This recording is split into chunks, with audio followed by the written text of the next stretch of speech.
देखिए example number 7 लेते हैं, एनसीईआरटी का कह रहा है show that the function given by f of x is equal to 7x - 3। Class 11 में हमने पढ़ा था ये कैसा फंक्शन है, लीनियर फंक्शन है।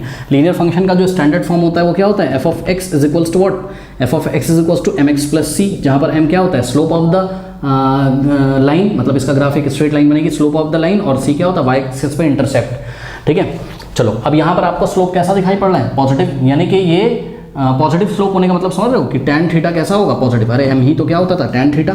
ठीक है, तो इसका स्लोप कैसा होगा, पॉजिटिव, यानी कि एंगल जो होगा वो क्या होगा, angle is less than 90 degree होगा। ठीक है, एक्यूट एंगल होगा।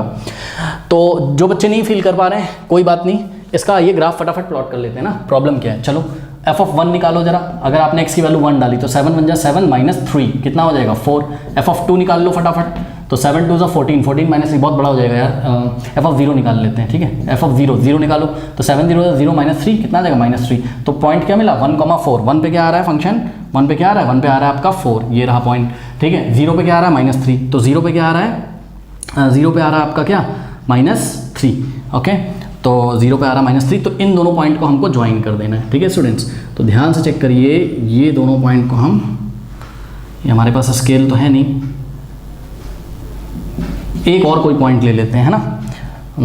x की वैल्यू कितनी रखी, 0, और ये क्या आ गया हमारा -3 आ गया। ठीक है, और क्या वैल्यू ले लें, x की वैल्यू अगर हमने 1 ले ली, अगर हम x की वैल्यू कितनी ले लें, 1/2 ले लेते हैं, चलो। ठीक है, तो x की वैल्यू अगर हमने 1/2 ले ली तो 7 × 1/2 3.5 हो जाएगा, 3.5 - 3 कितना हो जाएगा, 0.5।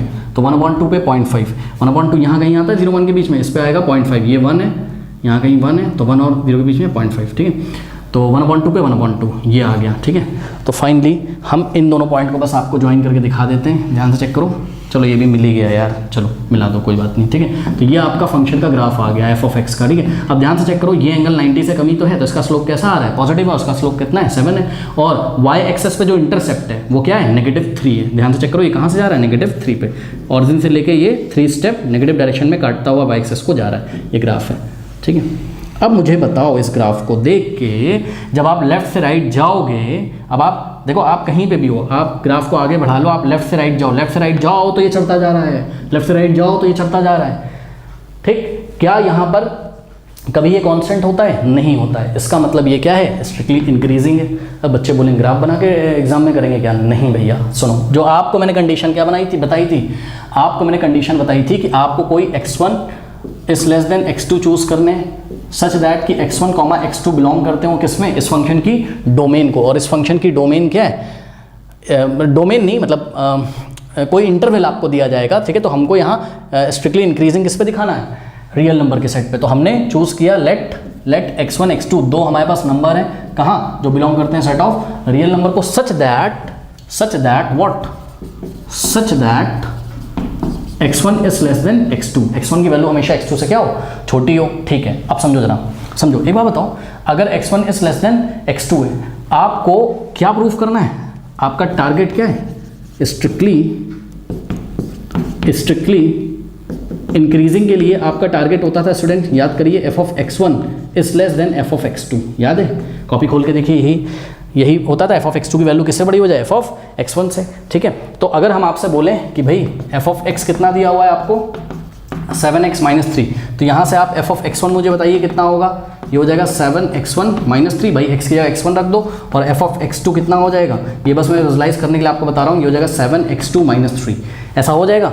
ठीक है, अब आइए यहाँ पे चलते हैं, ध्यान से चेक करिए कि आपको क्या चाहिए, 7x1 7x2, क्योंकि F of x1 F of x2 में क्या आता है, 7x1 7x2 आता है। ठीक है, तो मल्टीप्लाइंग बाय 7 बोथ साइड, और आपने पढ़ा है किसी इनइक्वालिटी में अगर हम किसी पॉजिटिव नंबर से मल्टीप्लाई करते हैं, इनइक्वालिटी पे फर्क नहीं पड़ता है, तो 7 से लेफ्ट में 7 से राइट में मल्टीप्लाई करो, ये हो जाएगा 7x1 is less than 7x2, कोई डाउट नहीं होना चाहिए। और हमने पढ़ा था किसी इनइक्वालिटी में अगर हम कोई नंबर सब्ट्रैक्ट करें बोथ साइड, कोई नंबर अगर हम सब्ट्रैक्ट करें बोथ साइड, तब भी इनइक्वालिटी पे फर्क नहीं पड़ता है, तो सब्ट्रैक्टिंग 3 बोथ साइड, तो हमने क्या किया, हमने लेफ्ट में भी 3 सब्ट्रैक्ट किया और हमने राइट में भी 3 सब्ट्रैक्ट किया, इनइक्वालिटी पे फर्क नहीं पड़ेगा, इनइक्वालिटी नहीं चेंज होगी, लेस देन ही रहेगी।